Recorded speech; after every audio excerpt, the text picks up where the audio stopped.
Hi, my name is Josh Oberlander, and I'm a stenographer living in Brooklyn. I'd like to thank you for taking the time to look over my application today, and I'd love to show you some of the work I did on the Glass essay. The Glass essay is a play written and directed by Sawyer Estes, adapted from Anne Carson's long poem about a woman unraveling after a devastating breakup. She retreats to her mother's house in the Canadian moors and, carrying Emily Bronte with her, enters a discursive spiral, lecturing on Bronte's life and work, dissecting her mother like a specimen, and circling the drain of her own grief in images that grow increasingly abstract and brutal. As the first adapters of the text, Sawyer and I were tasked with defining a physical space that could hold all of these registers at once. It became our job to architecturally define a space that depicts the various landscapes of Carson's text, like her bedroom or the moors, while also creating a psychological landscape out of the atmosphere that the poem describes, one as cool as glass, dark, unflinching, harsh, but familiar.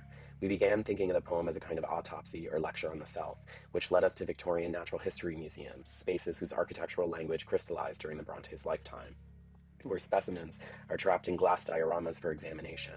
Our set became a scrim vitrine, surrounded on three sides by audience. The scrim functioned both as a haze, echoing aspects of the moors, memory, tears, and as a barrier, placing the protagonist perpetually under observation.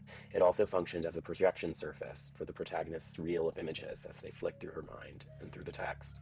Inside the sparse cube, it was important that every object carried the weight of use: a tarnished mirror, a porcelain sink, an old refrigerator, but it also needed to be uncanny and surprising.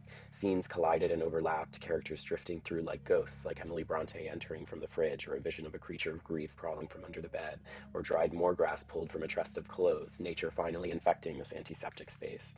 Drawing from my own experiences of grief, I created charcoal drawings that became chalk marks on the cube's exterior, the protagonist's mind working itself out like a calculus problem on a blackboard. Together, these elements form Carson's atmosphere of glass, an attempt to trap the audience architecturally in the mental landscape of fragmented grief that Carson constructed with language.